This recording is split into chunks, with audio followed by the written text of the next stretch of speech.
Assalamualaikum warahmatullahi wabarakatuh.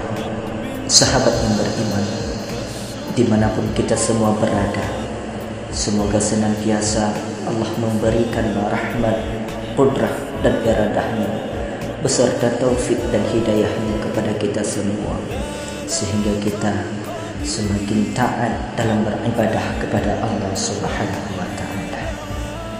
Pada kesempatan yang sangat mulia ini, kami kembali menyajikan sebuah kisah tentang seseorang yang memberi syurganya Allah dengan cara memaafkan.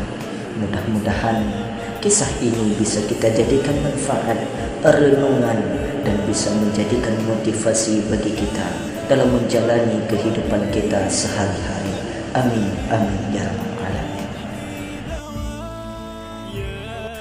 Sahabat yang beriman, pada suatu ketika para sahabat sedang berkumpul di sekitar Rasulullah sallallahu alaihi wasallam. Mereka melihat suatu pemandangan yang aneh. Tiba-tiba saja mereka melihat Nabi sallallahu alaihi wasallam tampak bersedih dan mata beliau berkaca-kaca seolah akan menangis. Tetapi tidak beberapa lama kemudian tampak wajah beliau berbinar-binar gembira. Bahkan beliau tertawa sehingga kelihatan dua gigi seri beliau. Para sahabat penasaran, tetapi mereka malu untuk bertanya. Sampai akhirnya Umar yang memang cukup kritis berkata, "Wahai Rasulullah, apa yang membuat engkau tampak menangis kemudian tertawa?"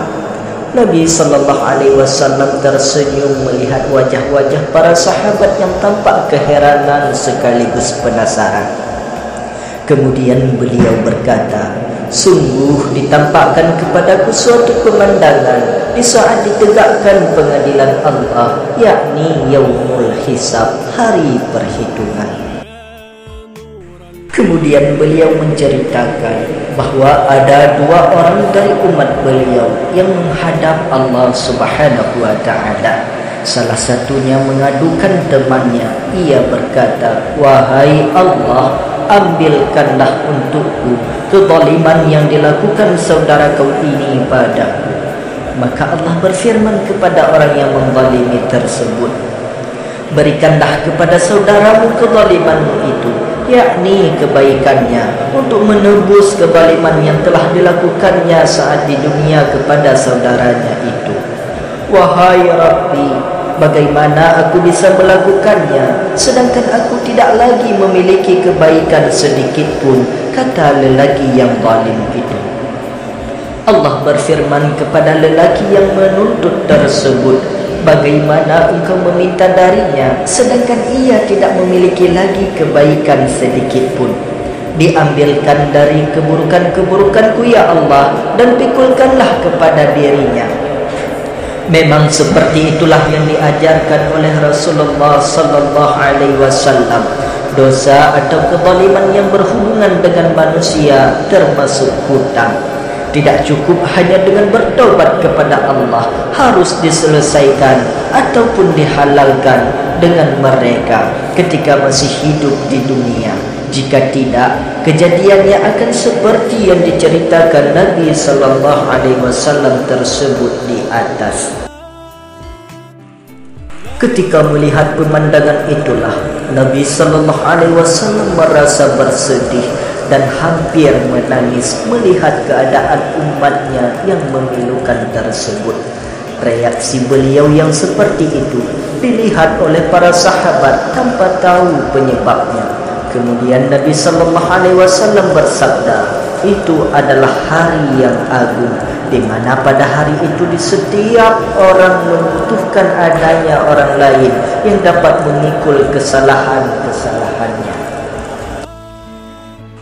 Tak lama kemudian Nabi sallallahu alaihi wasallam meneruskan cerita beliau bahwa dalam keadaan seperti itu Allah Subhanahu wa Ta'ala berfirman kepada lelaki yang mengajukan tuntutan tersebut, "Angkatlah kepalamu dan lihatlah."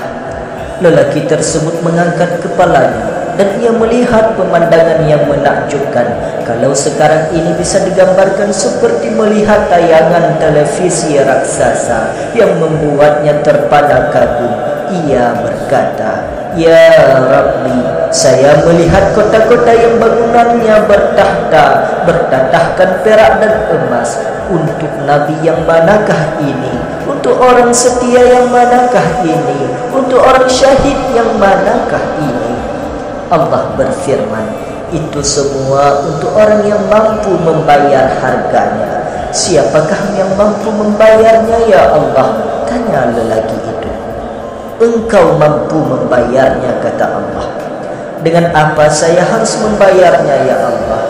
"Dengan memberi maaf kepada saudaramu." Segera saja lelaki penuntut tersebut berkata, "Ya Allah, saya telah memaafkan dirinya." Dalam riwayat lain disebutkan, setelah lelaki itu memaafkan temannya, Allah berfirman kepadanya, "Gandenglah tangan saudaramu itu dan ajaklah ia masuk ke surga yang telah menjadi milikmu tersebut." Ketika melihat pemandangan tersebutlah Nabi SAW menjadi gembira dan beliau tertawa sehingga terlihat dua gigi seri beliau. Reaksi yang dilihat oleh para sahabat tanpa mereka mengetahui penyebabnya. Selesai menceritakan semua itu, Nabi SAW bersabda, "Wahai manusia, bertakwalah kepada Allah dan perbaikilah hubungan antara kalian. Sesungguhnya Allah menghubungkan antara orang-orang mukmin." Wallahu a'lam bishawab. Demikianlah sahabat yang beriman, sebuah kisah tentang seorang manusia yang membeli syurganya Allah dengan cara memaafkan. Maka mudah-mudahan kisah ini dapat menginspirasikan kita semua untuk saling memaafkan kesalahan orang lain terhadap kita. Semoga Allah memberikan kepada kita balasan yang setimpal, yakni syurganya Allah Subhanahu wa ta'ala. Demikianlah yang dapat kami sampaikan pada kisah yang sangat mulia ini, di mana ada kesalahan dalam penyampaian. Kami mengucapkan beribu-ribu mohon maaf. Kami akhiri dengan mengucapkan akhirul kalam. Wassalamualaikum warahmatullahi wabarakatuh. Ya nur al-hilal aqbil